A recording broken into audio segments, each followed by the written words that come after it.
Emile is stuck in a massive traffic jam with his father, Francois, but the ride quickly turns into a heated argument. Francois is furious because Emile never wanted to make the trip in the first place, and now they're running late because of him. Tired of listening to the constant scolding, Emile suddenly gets out of the car and starts walking away. Francois immediately runs after him, but before either of them can continue arguing, something terrifying grabs everyone's attention. An ambulance parked nearby suddenly begins shaking violently. Horrifying screams echo from inside as if something is desperately trying to break free.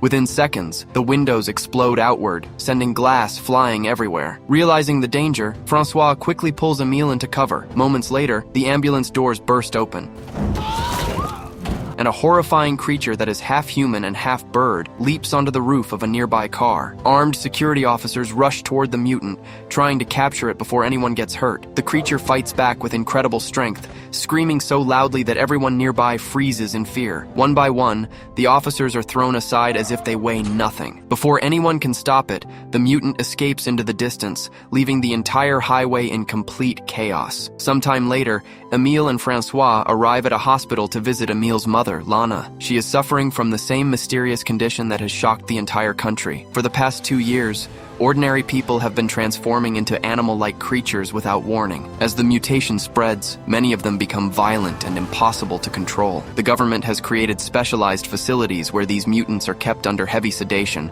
while scientists search for a cure. But outside those walls, fear has taken over. Most people no longer see the mutants as human, and believe they should remain locked away forever. Emile refuses to visit his mother closely. Ever since she accidentally scratched his face during one of her episodes, he has been terrified of her. Francois, however, refuses to give up hope. He reminds his son that no matter how much she has changed, Lana is still part of their family. The doctor shares some encouraging news. A new and more advanced treatment center has opened in the south, and Lana will soon be transferred there. Francois immediately agrees. He believes moving to the south will give them a fresh start, far away from the people who already know Lana's condition and constantly judge their family. When they finally enter Lana's room, Emile notices deep claw marks covering the walls. The sight is enough to keep him standing at a distance. Francois gently sits beside his wife and continues talking to her with hope in his heart, convinced that somewhere inside, she can still hear him. Emile isn't so sure anymore. To him, it feels like his mother has already disappeared. A few weeks later,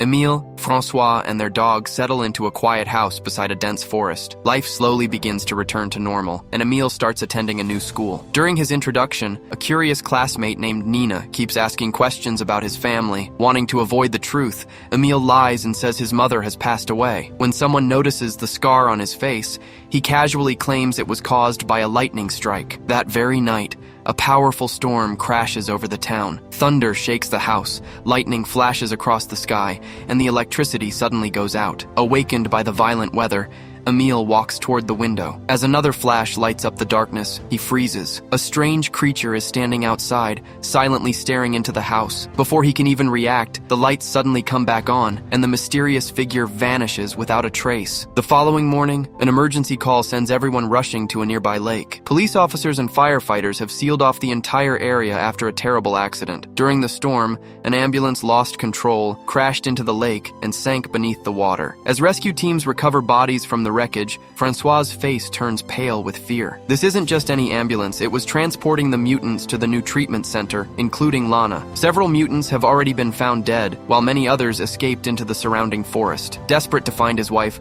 Francois tries to rush past the police, but officers force him back. He repeatedly calls Lana's name, refusing to believe she's gone. Officer Julia finally steps forward with one small piece of hope. Lana's body hasn't been found, which means she may still be alive somewhere inside the vast forest. Holding on to that hope, Francois returns home and hangs pieces of their clothing on trees surrounding the house. He believes Lana might recognize their scent and find her way back if she's still wandering nearby. The next day at school, Emile's class heads outside for a game of tug-of-war. As soon as the match begins, every member of his team is instantly pulled to the ground. Surprisingly, Emile is the only one who remains standing, gripping the rope with unexpected strength, unaware that this strange moment may be the first sign that something inside him is beginning to change. To everyone's surprise, Emile doesn't lose his grip during the tug-of-war. Even after his entire team is dragged to the ground, he holds the rope by himself long enough for his teammates to recover. Together, they pull off an incredible comeback and win the match. His classmates are amazed by his unbelievable strength, and for the first time, Emile is invited to hang out with them at a party. But instead of feeling feeling proud, Emile becomes distracted by something strange happening to his hands. He rushes home, locks himself in the bathroom, and carefully examines his fingers. As he digs under his fingernails with a pair of tweezers, a wave of unbearable pain shoots through his body. Moments later, he pulls out tiny, sharp claws growing beneath his nails. The horrifying discovery leaves him frozen. Panic quickly takes over as he checks himself in the mirror and notices that even the shape of his spine is beginning to change. The truth becomes impossible to ignore. Just like his mother, Emile is slowly transforming into something else. Overwhelmed by fear and anger, he starts throwing objects around the bathroom before collapsing into the bathtub, desperately trying to wash away the nightmare. His loyal dog quietly climbs into the tub beside him, offering silent comfort during the most terrifying moment of his life. Meanwhile, Francois visits the local shopping mall, where he unexpectedly meets Officer Julia. She informs him that the official search for the escaped mutants has been called off because the government has promised to send military forces instead. Before they can continue talking, terrified screams suddenly echo throughout the building. Shoppers begin running in every direction after spotting another mutant inside the mall. Julia immediately orders officers to evacuate everyone, but Francois ignores the chaos and desperately searches for the creature, hoping it might finally be Lana. Instead, they discover a strange mutant with squid-like features who isn't attacking anyone at all. She's simply trying to steal fish to satisfy her hunger. The moment she realizes she's surrounded, she grabs boxes of shrimp and throws them at the officers before making a run for it. Even while escaping, the mutant keeps hurling food behind her in a desperate attempt to slow Julia down. But Julia is highly trained and refuses to give up. After a fast chase through the store, she finally tackles the frightened mutant and takes her into custody. As the officers focus on the capture, Francois notices another mutant hiding beneath a grocery display. Unlike the others, this one looks completely terrified and helpless. After a brief moment of hesitation, Francois quietly walks away without revealing its location, choosing compassion over fear. A few days later, Friday finally arrives, and Emile decides to attend the party with his classmates. For a while, everything feels normal. They laugh together, enjoy the evening, and listen to a guest who proudly shows off several beautifully crafted swords that will be displayed during the upcoming Midsummer Festival. However, the fun doesn't last long. As the alcohol begins affecting him, Emile suddenly feels incredibly sick. His body becomes difficult to control, and he loses his balance, falling from his chair. Trying to help, Nina offers him some medicine, but before he can stop himself, Emile's instincts take over. Instead of taking the pill normally, he unexpectedly licks her hand to pick it up. The bizarre behavior shocks everyone around him, and the cheerful atmosphere instantly turns into complete silence. Humiliated and terrified of what he has become, Emile runs away from the party and disappears deep into the dark forest. As he races through the trees, strange animal-like calls echo around him, reminding him that he may no longer be alone. The next morning, Emile wakes up beside the lake after hearing the sound of a passing motorboat. Confused and unable to remember what happened during the night, he notices blood inside his mouth. Horrified, he quickly spits it out before making his way home. Along the road, he sees hateful graffiti calling for the destruction of mutants, making him realize how dangerous the world has become for people like him. Once he reaches home, he rushes straight to the bathroom. Suddenly, he vomits, and a single feather falls into the sink. Emile stares at it in complete horror. In that moment, the horrifying truth hits him. During the night, while he had no control over himself, he must have hunted and eaten a bird. Despite everything that's happening, Francois refuses to stop searching for Lana. Ignoring the police barriers, he takes Emile deep into the forest, hoping to find any sign that she's still alive. During their search, Emile quietly asks his father a painful question. Was he ever afraid when Mom started changing? Francois doesn't hesitate. He admits that watching Lana transform was heartbreaking, but he never stopped seeing her as his wife. To him, she wasn't becoming a monster. She was simply becoming different. As darkness covers the forest, they continue driving along lonely roads with the windows rolled down, calling Lana's name over and over while blasting her favorite song through the speakers, hoping she'll hear it somewhere in the wilderness. Exhausted, they eventually spend the night sleeping inside the car. The following morning, Emile notices that his nails have changed even more. Before he has time to think about it, their dog suddenly bolts into the forest. Emile chases after him, only to stop in disbelief. High above him, hidden among the branches, sits a frightened child whose body has completely transformed into a chameleon, proving that the forest is hiding far more survivors than anyone ever imagined. As Emile stares at the chameleon child, danger strikes without warning. The bird-like mutant that escaped from the ambulance suddenly dives out of the trees and slams him to the ground. Using his massive wings like weapons, he repeatedly attacks Emil while his sharp claws tear into his shoulder,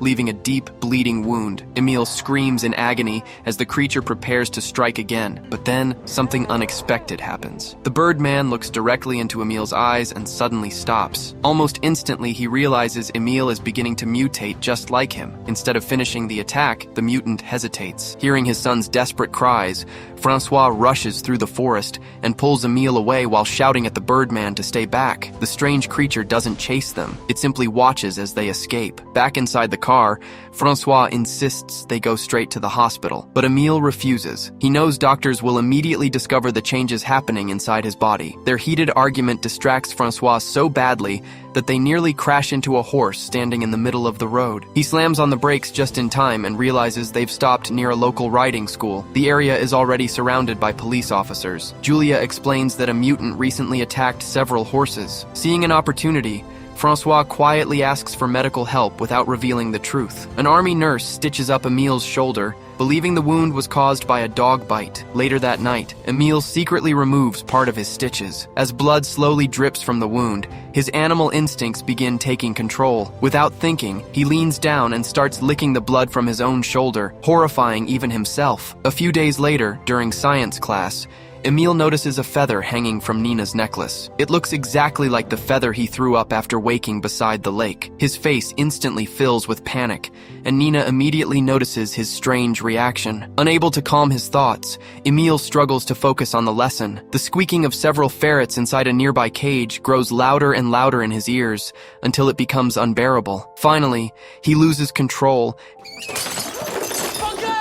and angrily yells at the animals to be quiet, leaving the entire classroom stunned. After school, Emil finds it increasingly difficult to ride his bicycle because his body is continuing to change. Seeing that something is clearly bothering him, Nina kindly stays by his side and even invites him over to her house. While preparing a snack, Emil opens her refrigerator and freezes. Inside lies the body of a dead bird. Nina casually explains that she found it outside her front door the morning after the party. She thought it was strange, so she kept one of its feathers as a necklace and planned to donate the bird itself as food for the mutants living in the forest. Emil suddenly realizes the terrifying truth. He never ate the bird. Instead, his instincts made him leave it on Nina's doorstep like a wild animal offering a gift. Trying to understand the creature he is becoming, Emil later visits the lake, where he catches a fish with his bare hands. A nearby neighbor secretly witnesses the unbelievable scene. Carrying the fish, Emil returns to the forest in search of the mysterious Birdman. He finds him repeatedly trying to fly,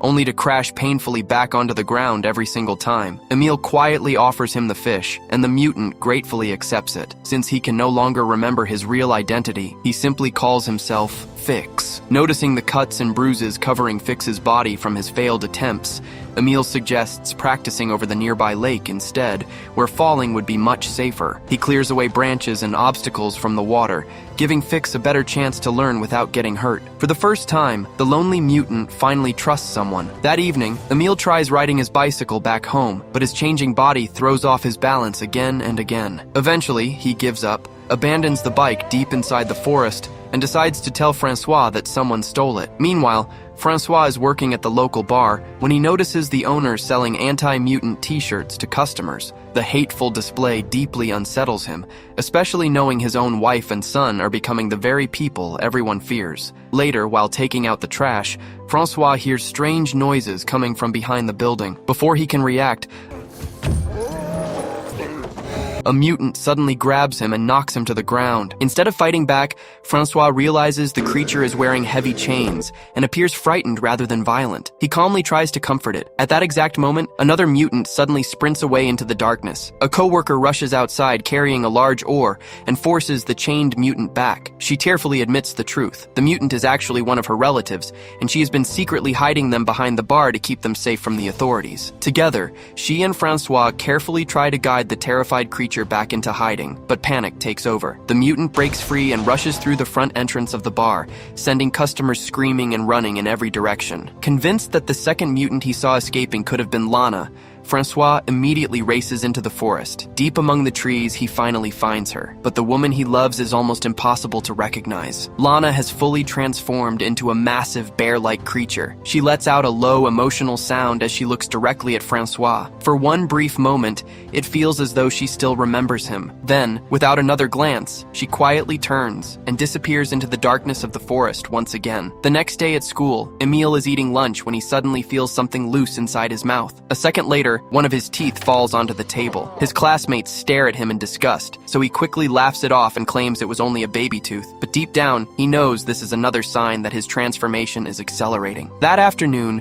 Emile returns to the forest to visit Fix. The bird-like mutant is still determined to fly, repeatedly throwing himself into the air only to crash into the lake again and again. During one of his breaks, Emile carefully removes the bandage covering Fix's face and is horrified by what he sees. The doctors had crudely removed the growing beak that was forming on Fix's face, leaving behind a terrible scar. It becomes painfully clear that the institutions claiming to help the mutants have often treated them with fear instead of compassion. Later that evening, Julia secretly joins Francois on another search through the forest. Every time they hear a police vehicle approaching, they hide among the trees to avoid being questioned. They never find Lana, but Francois makes another heartbreaking discovery instead. Hidden deep inside the forest lies Emile's abandoned bicycle. When Francois returns home, he notices the bathroom sink is completely clogged. As he removes the drain pipe, clumps of hair and several sharp claws spill out onto the floor. Everything suddenly makes sense. The strange behavior, the unexplained injuries, the incredible strength. Emile is changing too. When Emile arrives home, Francois confronts him with the claws and asks why his bicycle was left in the forest. Emile desperately denies everything,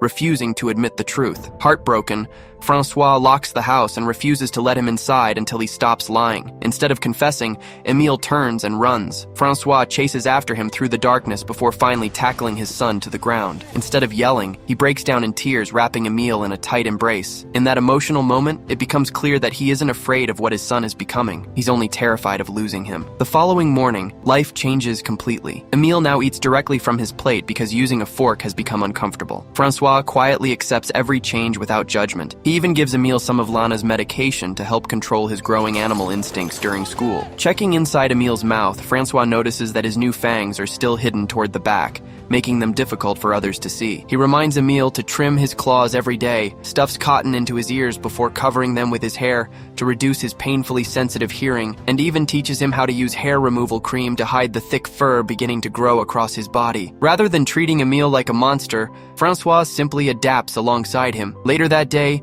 Emile talks with Nina over the phone while walking far away from the house. Curious about his enhanced hearing, he asks her to scream as loudly as she can. When she does, Emile hears her voice perfectly despite the huge distance between them. His senses are evolving faster than ever. The following day, Emile visits Fix again and notices something heartbreaking. Fix can no longer speak human words. Only bird calls come out of his mouth now. Emile hugs his friend tightly. Moments later, Fix climbs to the top of a tall tree, spreads his wings, and leaps into the air. This time, he doesn't fall. For the first time since his transformation, Fix finally takes flight. He glides freely across the sky, soaring through the air with pure joy as Emile watches with a smile. Soon afterward, the annual Midsummer Festival begins. Francois is working there when he unexpectedly sees Emile walking through the crowd. Instead of feeling relieved, Francois becomes furious. Emile should be hiding until they figure out what to do next. Their argument quickly spirals out of control. Driven by fear and uncontrollable instincts, Emile suddenly growls and bites deeply into his father's shoulder. He refuses to let go until Francois desperately threatens him with a pair of scissors. Shocked by his own actions, Emile walks away in confusion. A short time later, Nina finds him and gently invites him for a walk through the quiet cornfields. Away from everyone else, the two teenagers finally share their feelings and kiss. Their emotions quickly become more passionate, and they lie down together among the tall corn. When Emile removes his shirt, Nina finally sees the truth. His back is covered with thick hair, and his spine has begun changing shape. Instead of running away, she softly admits that she already suspected something was wrong, and chooses to stay with him anyway. For a brief moment, Emile feels accepted, but that peace doesn't last. After returning to the festival, Emile heads into the restroom, where one of his classmates corners scares him. Having seen Emil and Nina together in the cornfield, the boy decides to provoke him. He activates a small electronic device that emits a high-frequency sound only animals can hear. The piercing noise instantly overwhelms Emil's enhanced hearing. Unable to control himself, Emil lashes out and scratches the boy's face before fleeing into the nearby fields. The terrified student immediately alerts everyone. Within minutes, the peaceful festival turns into a massive manhunt. Locals grab rifles and hunting weapons while police rush toward the fields. Soon, a tracking dog catches Emil's scent. Thinking quickly, Emil barks loudly, frightening the dog into retreat. Mistaking the movement for their target, two armed men open fire without hesitation. The entire forest erupts into chaos. As Emil runs for his life, one hunter raises his gun for a clear shot. Suddenly, Fix dives from the sky. He crashes into the hunter with incredible force, killing him instantly with his razor-sharp claws before leading Emil deeper into the forest. A police vehicle chases after them along the lakeshore. To slow the pursuit, Emil races across the shallow water. The officers stop on the opposite bank and begin firing wildly. One bullet finds its target. Fix is struck. He crashes to the ground. Emil rushes to his closest friend, lifting him into his arms as Fix slowly takes his final breath. The Birdman, who once terrified everyone, dies peacefully beside the only person who ever treated him like a friend. Minutes later, Francois and the hunters discover Fix's lifeless body, but Emil has already disappeared. At the same time, another massive mutant quietly moves through the nearby town, while military convoys begin surrounding the forest. The next day, Emil survives alone in the wilderness, eating wild fruit and avoiding every human he sees. As night falls, he climbs high into a tree and joins the haunting chorus of strange creatures echoing through the forest. Little by little, he begins accepting the life nature has chosen for him. The following evening, another violent storm sweeps across the forest. Seeking shelter, Emil enters a dark cave. Suddenly, a gigantic bear slowly walks toward him. Fear flashes across his face. Then the bear gently presses its forehead against his own. Emil instantly realizes the truth. It's Lana, his mother. Without saying a single word, the two quietly express the love they still share. Lana then turns and walks deeper into the forest, silently asking Emil to follow. He does. Hidden far from civilization, Emil discovers an entire community of mutants living together peacefully. Among them is the young chameleon girl he met earlier. For the first time, Emil sees a place where people like him truly belong. Then, bright military flares suddenly explode across the night sky. The army has found them. Panic spreads through the mutant community as everyone runs for cover. But the soldiers unleash powerful high-frequency sound weapons that cause unbearable pain. One after another, the mutants collapse helplessly to the ground before being captured. Only the chameleon girl escapes by blending perfectly into her surroundings. Later at the police station, Francois helps Emil tell officers that he simply got drunk during the festival and accidentally wandered into the forest. Everything seems to be working, until Emil is asked to sign the release papers. His mutated hand crushes the pen and tears straight through the document. When an officer hands him another form, Emil instinctively growls. Realizing they're seconds away from being exposed, Francois reacts instantly. He shoves the officer to the ground before he can raise the alarm. The policeman hits his head and loses consciousness. Without wasting another second, Francois stamps the paperwork himself, flashes it to the receptionist, and calmly walks out with Emil before anyone notices what happened. Moments later, father and son speed out of town. Police cars quickly fall in behind them. As the chase intensifies, Francois looks at Emil and makes one final promise. No matter what happens, he will never let his son be locked inside another institution. With police closing in, Francois crashes through a fence and drives straight toward the forest. He slams on the brakes, opens the door, and tells Emil to run. Without looking back, Emil sprints into the wilderness. As he disappears among the trees, a powerful howl echoes through the forest. For the first time since his transformation began, it isn't a cry of fear, it's the sound of freedom, and thus, movie ends. Make sure to subscribe and turn on notifications so you can watch more videos like this.